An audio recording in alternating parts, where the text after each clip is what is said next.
Hello बच्चों, कैसे हो? एमजी क्लासेस में आपका स्वागत है। मैं मनीष गुप्ता लेके आ गया हूँ एक नया वीडियो क्लास 8 का। इस वीडियो में हम देखेंगे अचीवर सेक्शन के question for chapter 2 exponent and power के। ओके, एक्सपोनेंट्स एंड पावर्स के दो वीडियो मैंने ऑलरेडी अपलोड कर दिए हैं। उम्मीद है आप सबने देख लिए होंगे, नहीं देखे हैं तो उसको जरूर देखिए। ये इस चैप्टर का फाइनल पार्ट है जिसमें हम अचीवर सेक्शन के क्वेश्चन सॉल्व करेंगे। तो बने रहिए अंत तक। वीडियो में हर क्वेश्चन एक इंपॉर्टेंट टिप्स एंड ट्रिक्स लेके आएगा। तो इसी के साथ शुरू करते हैं question 18 from achiever section. Are you ready? Let's go. हाँ तो बच्चों, चलिए देखते हैं first question, question number 18।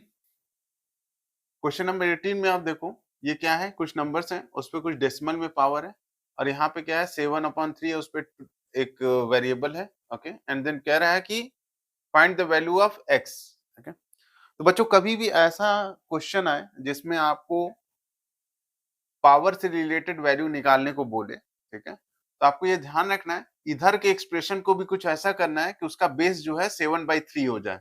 It could be like ऐसा कुछ आना चाहिए लास्ट में, लेट्स से 7/3 का स्क्वायर हो, it could be minus, it could be plus. Okay, तो अगर ये दोनों बेस सेम होंगे then we can make a comparison of the powers. Okay, और पावर्स भी सेम होंगे। ओके, तो पक्का यहाँ पे जो नंबर्स हैं वो कहीं ना कहीं 7 या 3 के मल्टीपल्स में होंगे। एक आइडिया ये लगता है और यूजुअली ऐसा ही होता है क्वेश्चन में। ओके, तो लेट्स स्टार्ट। क्या करते हैं, तभी तो अब देखो ये दोनों नंबर सेम है, बेस सेम है, तो क्या होगा, मैंने बताया था a to the power m into a to the power n। अगर बेस सेम है और पावर अलग अलग है तो क्या होगा, a to the power m plus n हो जाएगा। ठीक है, तो बेस्ड ऑन दिस कंडीशन यहाँ पे क्या लिख सकते हैं 243 और ये क्या होगा 0.13 प्लस 0.07 क्या हो जाएगा 0.20। ओके, इसको 0.20 लिख सकते हैं अपॉन ये क्या है 7 है, तो 7 पे मैंने क्या लिख दिया 0.25 इंटू ये देखो क्या है 7 का स्क्वायर है। ओके, तो 7 का स्क्वायर है तो इस पे ये पावर है 0.075, तो होगा क्या, ये दोनों का मल्टीप्लाई हो जाएगा। Based on this rule a to the power m का whole power n equal to a to the power m n। mn means m और n का मल्टीप्लिकेशन, करेक्ट। तो इन दोनों को मल्टीप्लाई करते हैं 2, तो क्या होगा 150, तो ये क्या हो जाएगा 7 टू द पावर 0.15 होगा। जीरो लिखने की जरूरत नहीं है, जीरो इग्नोर कर सकते हैं। ठीक है, अब ये क्या है 7, 7 का स्क्वायर होता है 49 और 7 का क्यूब क्या होता है 343, करेक्ट। तो इसको क्या लिख सकते हैं 7 का क्यूब और उस पे पावर 0.20 होगा।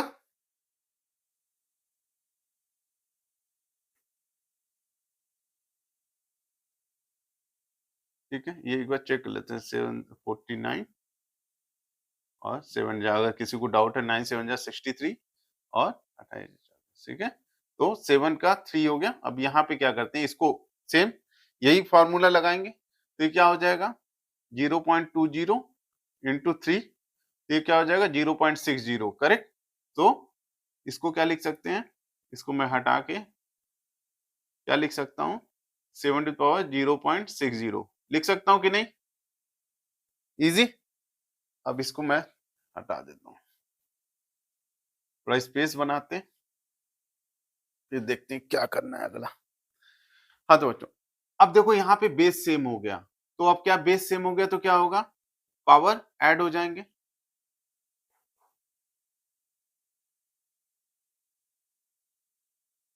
ऊपर क्या है 243 और इस पे पावर क्या है अभी 0.20।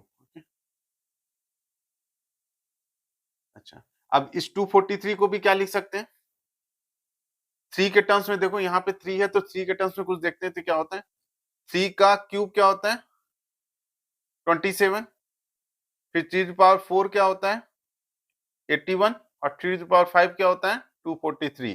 ओके, नहीं होगा तो मल्टीप्लाई करके देख लेना। तो बेसिकली दिस इज 7 पे पावर ये हो गया, और ये क्या हो गया, इसको क्या लिखें 3 टू द पावर 5। ओके, और इसको क्या लिख सकते हैं, इसको 20/100 लिख सकते हैं, और इसको कट किया तो क्या होगा 1/5 होगा, इसको 1/5 लिख देंगे। okay? और यहाँ पे देखो 7 और इनको सम करो तो 25 और 15 40 और 60 100, so this will become 1, correct. और इसको क्या करेंगे, अगर इसको मल्टीप्लाई करेंगे तो ये कट जाएगा, और यहाँ पे भी 7 to the power 1। Okay, so finally क्या हुआ बच्चों,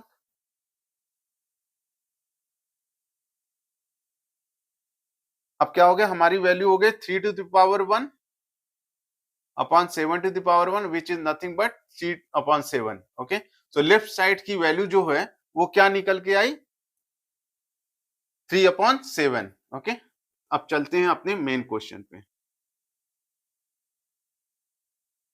तो हमारा जो सॉल्व हुआ, तो अगर 3/7 इक्वल टू 7/3 का पावर 2x। ओके, अभी आप देखो बेस नहीं सेम है, यहाँ 7/3 है, यहाँ 3/7 है। ओके, तो क्या कर सकते हैं, इसको रेसिप्रोकल इसका क्या होगा, अगर मैं इसको 7/3 लिखूं तो क्या हो जाएगा पावर -1। अभी यहाँ क्या था 1, अगर इसको पलट देंगे तो पावर हो जाएगा -1, and this is 7/3 2x। Clear, यहां तक सबको क्लियर है। अब अगर बेस सेम है बच्चों तो क्या होगा, ये दोनों पावर भी सेम होंगे, so this means 2x equal to -1, तो x इक्वल टू क्या होगा -1/2। कोई आंसर है, आंसर इज ए। क्लियर, सो बच्चों थोड़ा लंबा है but it will give you 3 marks. Okay, so be patient, ध्यान से एक एक स्टेप करेंगे, चीजों को देख के समझेंगे कि क्या हो सकता है। तो मैंने सारे कंडीशन, सारे टिप्स एंड ट्रिक्स बताए कैसे ऐसे क्वेश्चंस को सॉल्व करना है। तो बच्चों इसी के साथ चलते हैं अगले क्वेश्चन पे, दैट इज क्वेश्चन नंबर 19। हाँ तो बच्चों देखते हैं question number 19, that is next question. यहाँ पे भी 3 पार्ट है, कह रहा है fill in the blanks and select the correct option. So पहला कह रहा है M square equal to this expression, then M की वैल्यू क्या होगी। ओके, तो चलो लिखते हैं M square equal to 27 to the power 2/3, okay, into 16 to the power -3/2। अब क्या है, ऐसे सॉल्व करने के लिए सबसे पहले क्या करते हैं, ये माइनस में है, इसका मतलब क्या होगा, ये होल थिंग डिवीजन में आ जाएगा विथ पॉजिटिव पावर। तो we can write it 3/2। Clear, ये क्या है 3 का क्यूब है, सो अगर ये 3 का क्यूब है और उसका पावर 2/3 है, और ये क्या है 4 का स्क्वायर है और उसका पावर 3/2 है। तो आप देखो क्या होगा, इसको क्या लिखेंगे 3 टू द पावर 3 इंटू 2/3, और इसको लिखेंगे 4 to the power 2 into 3/2। Okay, इससे ये कट गया और इससे ये कट गया, तो क्या बचा 3 का स्क्वायर एंड 4 का क्यूब। ओके, अभी एम स्क्वायर है। तो अभी देखो बच्चों यहाँ पे एक ट्रिक है कि यहाँ पे 2 है पावर, यहाँ 3 है पावर। ओके, सो अभी हमको क्या करना चाहिए, ऐसा कुछ आना चाहिए जिसका जिसका होल स्क्वायर हो पाए, तभी अगर दोनों की पावर मैच करती है इसका मतलब नंबर सेम होगा। तो अभी क्या करते हैं, इसको सॉल्व करते हैं। क्या होगा, ये 3 का स्क्वायर क्या होगा 9, और ये क्या होगा 4 का क्यूब 64, करेक्ट। अब देखो ये 64 क्या है, तो अभी हो गया हमारा m square equal to 9/64। Now this is nothing but 3 का स्क्वायर एंड दिस इज 8 का स्क्वायर, करेक्ट। तो इसको लिख सकते हैं 3/8 का होल स्क्वायर, करेक्ट। तो एम स्क्वायर, अब प्रॉपर्टी होती है अगर मेरा पावर किसी नंबर के पावर सेम है और वैल्यू सेम है, इसका मतलब नंबर भी सेम होगा। ओके, ऑब्वियस सी बात है, अगर 2 स्क्वायर है तो 3 के स्क्वायर से तो मैच नहीं करेगा, 2 स्क्वायर अगर इधर है तो इधर भी 2 स्क्वायर होगा, तभी वैल्यू सेम होगी। क्लियर, तो सेम होता है, अगर बेस सेम है तो पावर सेम होंगे और पावर सेम है तो बेस सेम हो जाएगा। तो यहाँ पे m इक्वल टू 3/8 हो जाएगा, दोनों दो कट गए, करेक्ट। तो अब क्या हो गया, m इक्वल टू 3/8। 3/8 कहाँ पे है, तो यहाँ पे हम p की वैल्यू लिख लेते हैं 3/8। और तो ये देखो बच्चों, यहीं पे एक ही ऑप्शन है जिसमें जो है ये वैल्यू जो है 3/8 है, करेक्ट। तो यहीं से हमारा आंसर निकल जाता है। तो आंसर तो निकल गया, सी इज द करेक्ट आंसर बच्चों। बट ओके, एग्जाम में तो यही हमारा टाइम बच गया, लेकिन तो इसीलिए हर आंसर के बाद okay you need to check the option कि कहीं ऐसा तो नहीं है कि केवल एक ही ऑप्शन है जिसमें वो वैल्यू है। So unnecessary, otherwise what you will do, आप तीनों क्वेश्चन सॉल्व करोगे, then you will go to mess और पता चला कि एक ही से आंसर आ रहा था लेकिन हमने अपना टाइम वेस्ट कर दिया। ओके, तो ये भी ध्यान रखना है, आंख कान सब खुले रखने एग्जाम में। लेकिन अभी के लिए मैं बाकी के दो भी दिखाता हूँ कैसे सॉल्व करने हैं। यहाँ कह रहा है ए बी इक्वल टू 1, ठीक है। तो इस एक्सप्रेशन की वैल्यू क्या होगी, तो सिंपल 1 प्लस, यहाँ पे पावर है तो a पे पावर -1 है तो इसको 1 अपॉन a लिख सकते हैं, प्लस 1 अपॉन 1 प्लस इसको 1 अपॉन b लिख सकते हैं, करेक्ट। ये क्या होगा, 1 upon a plus 1 upon a plus b plus 1 upon b। Okay, अब क्या है, ये इस तरह से है, ठीक है। तो क्या होगा, या समझो आप डिनोमिनेटर का भी जो डिनोमिनेटर होता है वो ऊपर चला जाता है। तो this will become b sorry a upon a plus 1 और plus b upon b plus 1। Okay, होगा। अब इन दोनों का एलसीएम क्या होगा, तो एलसीएम, अब क्योंकि नंबर तो है नहीं तो एलसीएम क्या होगा, a प्लस 1 और b प्लस 1। और यहाँ पे क्या होगा, तो a into b plus 1, correct, क्योंकि इससे कटा तो ये बचेगा और ये मल्टीप्लाई हो जाएगा और यहाँ पे b इंटू ए प्लस 1। ओके, अब इसको सॉल्व करते हैं, देखते हैं ये क्या है।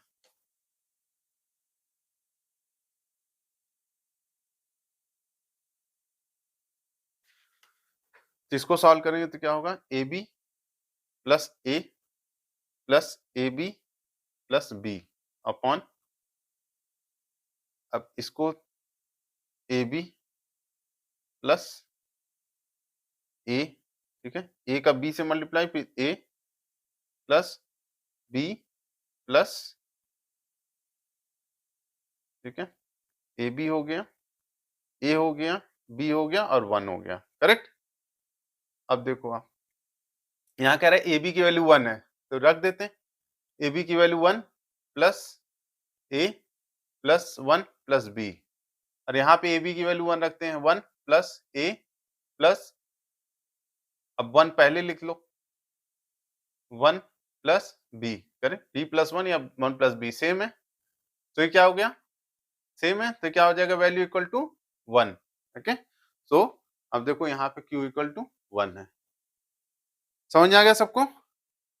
अब देखते हैं थर्ड, थर्ड आप लोग लगा लोगे, समझ में आ रहा है, पहले पे ही बेस है। यहाँ पे क्या करें, x की वैल्यू ये है, x पावर -5 की वैल्यू क्या होगी, ठीक है। तो यहाँ पे पहले सॉल्व करते हैं, 8 पे पावर 2/3 है इंटू 32 पे पावर -2/5 है। तो जब भी आपको माइनस दिखे उसको नीचे कर लो, ओके। तो 8 अपॉन 2/3 और 32 अपॉन 2/5। ओके, मोस्टली जब भी यहाँ पे किसी पे पावर ना फ्रैक्शन में होता है बच्चों, तो क्या होता है, इसका अंदर वाले का भी कुछ ऐसा पावर बनता है जो इस फ्रैक्शन को कट के होल नंबर बना देता है, तो ये चीज जरूर ध्यान रखना है। और मोस्टली क्या है, ये देखना है कि ये जो नीचे वाला पार्ट है, इसका मतलब ये नंबर किसी का क्यूब होगा और ये नंबर किसी का 5 टाइम्स मल्टीप्लाइड होगा। ओके, सो ये आपको ट्रिक समझना है, यहीं से देख के समझ में आ जाएगा कि क्या होने वाला है। तो 8 किसका क्यूब है, 2 का, तो मैं इसको क्या लिख सकता हूँ, 2 का क्यूब और इंटू 2/3, ओके। और ये किसका है, 2 का 5 टाइम्स, 2 का 5 टाइम्स, तो फिर पावर मल्टीप्लाई हो जाएगा दिस, और इससे ये कट गया, इससे ये कट गया, क्या बचा, 2 का स्क्वायर और 2 का स्क्वायर, ओके, दिस इज 1। अब क्या करें, इसकी वैल्यू, x की वैल्यू 1 है, तो x टू द पावर 5 की वैल्यू क्या होगी, 1 पे पावर 5 क्या होगा, 1 ही होगा। और इसको 1 अपॉन, अगर x पे पावर 5 लिखते हैं, ठीक है, तो इसको भी 1 अपॉन लिख देंगे, करेक्ट। और this is nothing but x to the power -5, okay. तो ये हमारी ये वैल्यू भी क्या होगी, 1 ही होगी, करेक्ट, इजी। सो आप देखो r इज 1, मैच कर गया। तो तीनों मैंने बता दिया कैसे सॉल्व करना है, सबको समझ में आ गया होगा। नहीं समझ में आया बच्चों तो एक बार दो बार ये सेक्शन चला के देखो, जब तक ये समझ नहीं आ जाता। और अब मैं ये बोलूंगा आप मैनुअली इसको प्रैक्टिस भी करो, ओके। फ्रेश पेपर पे अपने हाथ से लगाओगे तो कभी ये भूलेगा नहीं, ओके। तो चलो बच्चों, इसी के साथ चलते हैं अगले क्वेश्चन पे, क्वेश्चन नंबर 20। हाँ तो बच्चों, ये लास्ट क्वेश्चन है यूएस सेक्शन का और इस चैप्टर का भी, but this is very interesting question, okay. और इससे मिलते जुलते क्वेश्चन पक्का आपके एक्चुअल एग्जाम में आएगा ही आएगा, ओके। क्या कह रहा है, smart lock has 3 positions, okay. तो आप देखो लॉक होता है तो लॉक आजकल नंबर वाले लॉक होते हैं, आपके पास साइकिल होगी वो होगी, उसमें क्या होता है, नंबर लॉक्स होते हैं, ठीक है। तो वो 3 नंबर ऐसे 3 डिजिट के नंबर हो सकते हैं, ओके, और 4 डिजिट हो सकते हैं, it's up to depend upon lock to lock, okay. अभी क्या कह रहा है, एक लॉक है जिसमें 3 पोजीशन है, इसका मतलब 3 नंबर्स हैं, ओके, 3 रोटेशन है, each of which can be filled either by any of the alphabets। तो कह रहा है कि एक बॉक्स बना लेते हैं, ठीक है। अब इसमें से क्या होता है, इन तीनों में क्या आ सकता है, अल्फाबेट्स आ सकता है। तो कितने अल्फाबेट होते हैं, 26, ए टू जेड कितने अल्फाबेट होते हैं, 26। कह रहा है एनी डिजिट फ्रॉम 0 to 9, तो 0 to 9 लेंगे तो कितने डिजिट हो जाएंगे, 10। और एनी सिंबल, इसमें से कोई सिंबल हो सकता है, तो कितने सिंबल है, 1 2 3 4 5, तो 5 सिंबल, और all of them together, okay. तो एक साथ सारे भी आ सकते हैं, तो ये कह रहा है each of which can be filled either by any of this, any digit, any symbol, और all of them together. How many such password can be formed, तो टोटल पॉसिबिलिटीज क्या है किसी भी एक उसके लिए, दिस इज 41, करेक्ट। तो अब सोचो यहाँ पे आप कोई इनमें से ए टू जेड 0 to 9 और ये 5 सिंबल में से कोई भी वैल्यू भरनी है, तो कितने तरीके से, कितने ऑप्शन है, 41। क्योंकि यहाँ भाई ए टू जेड लोगे कुछ भी ले सकते हो, तो ये 41 चीजें हैं जिसमें से आप ले सकते हो, जिसको कितने तरीके से कर सकते हो, फिल 41 टाइम्स। अब वो कह रहा है कि ऐसा नहीं है कि जो यहाँ भर दिया अब यहाँ नहीं आ सकता, बोल रहा कि ऑल ऑफ देम टुगेदर, एक साथ भी ले सकते हैं, कोई भी चीज ली वो तीनों में भी आ सकती है। तो अगर ये 41 टाइम्स है, तो अगर मान लो मैं यहाँ ए लिया था तो यहाँ भी ए ले सकता हूँ, इसका मतलब ये भी 41 तरीके से फिल कर सकता हूँ मैं, करेक्ट। और ये भी 41 तरीके से। तो बेसिकली ये तीनों पोजीशन जो है मैं फिल करने के 41 वेज हैं। तो अब पूछ रहा है कितने पासवर्ड बनेंगे, तो हमेशा इनको ऐसे केसेस में जितने पॉसिबिलिटीज हैं पोजीशन को भरने के, उनके मल्टीप्लाई कर दो। तो 3 बार अगर 41 मल्टीप्लाई क्या होगा, 41 का क्यूब, करेक्ट। इंटरेस्टिंग, समझ गया। तो अगर अगर वो कहता कि नहीं रिपीट नहीं होगा, जो यहाँ भर दिया यहाँ नहीं आ सकता, तो ये क्या हो जाता 40, और जो यहाँ आ गया और यहाँ नहीं आ सकता तो क्या हो जाता 39, करेक्ट। तो उस केस में क्या होता है, इन तीनों का multiplication will be answer, but इस केस में उसने ऐसा कुछ रिस्ट्रिक्शन नहीं दिया है। तो इसका मतलब तीनों पोजीशन जो है 41 टाइप से फिल हो सकती है। So overall answer would be, possible combination will be 41 to the power cube, okay. Interesting था बच्चों। तो इसी के साथ बच्चों we reach to end of our chapter 2। बहुत इंपॉर्टेंट चैप्टर है, मैं पहले भी बता चुका हूं, ये चैप्टर केवल क्लास 8th के लिए नहीं है, ये आपके बीटेक 12th 10th ये हमेशा काम आएगा, ओके। और इसके बेसिस पे इवन आपको आगे चल के जितने भी ट्रिकी क्वेश्चन होंगे कॉम्पिटिटिव एग्जाम के, वो आपको मिलेंगे इसी से रिलेटेड। तो ध्यान से पढ़ो, सारे वीडियोस देखो, प्रैक्टिस करो और फिर हम मिलते हैं अगले चैप्टर में। नेक्स्ट चैप्टर जो होगा चैप्टर 3। ओके। और हाँ बच्चों, अगर आपको वीडियो अच्छी लगी है तो लाइक जरूर करो। सारे वीडियोस देखने के बाद कमेंट में डन जरूर लिखो, मुझे पता चलेगा कि हाँ आपने देख लिया है। और अपना नाम जरूर मेंशन करो so that during the conversation मैं आपके नाम से आपको बुला पाऊं। यहाँ पे शाउट आउट हो जो अच्छे बच्चे हैं, जिनका फीडबैक आया है, जो जल्दी से जल्दी पूरे वीडियोस देख रहे हैं और कमेंट्स डाल रहे हैं, उनका मैं नाम भी लूंगा। तो मेक श्योर आप कमेंट भी डालो, फीडबैक डालो और अपना नाम मेंशन करना मत भूलो। तो इसी के साथ बच्चों चलते हैं, इस वीडियो को यहीं खत्म करते हैं और मिलेंगे ऐसे ही इंटरेस्टिंग वीडियो के साथ अगले वीडियो में। तब तक के लिए टाटा बाय बाय।